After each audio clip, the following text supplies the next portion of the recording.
एबाट नाम आउने व्यक्तिहरूको पनि भनिदिनु न भनेर धेरैभन्दा धेरै कमेन्ट आएको छ। हजुरलाई पनि आफ्नो बारेमा जानकारी प्राप्त गर्नु छ भने आफ्नो नामको पहिलो लेटर कमेन्ट बक्समा गएर कमेन्ट गरिदिनु होला। एबाट नाम आउने व्यक्तिहरूको रिस भने नाकको टुप्पोमा नै हुने गर्दछ। सानो सानो कुरामा पनि झनक झनक रिसाउने गर्दछन्, तर यिनीहरू सानो सानो कुरामा पनि प्रसन्न पनि भइहाल्छन्। अरूको अधीनमा बस्न भने फिटिक्कै रुचाउँदैनन्। आफ्नो टिमका प्रायःजसो व्यक्तिहरू लिडर पनि हुने गर्दछन्। नयाँ नयाँ ठाउँमा घुम्न, मिठो मिठो खाना र राम्रो राम्रो लाउनका पनि अत्यन्त शौकिन हुने गर्दछन्। अरूको व्यवहारलाई देखेर देख्न साथ चिन्ने गर्दछन्।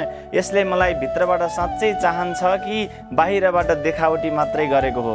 माया गर्नेलाई तन मन धन दिएर माया गर्छन् भने रिस गर्ने र धोका दिनेलाई जीवनमा कहिले पनि फर्केर पनि हेर्दैनन्।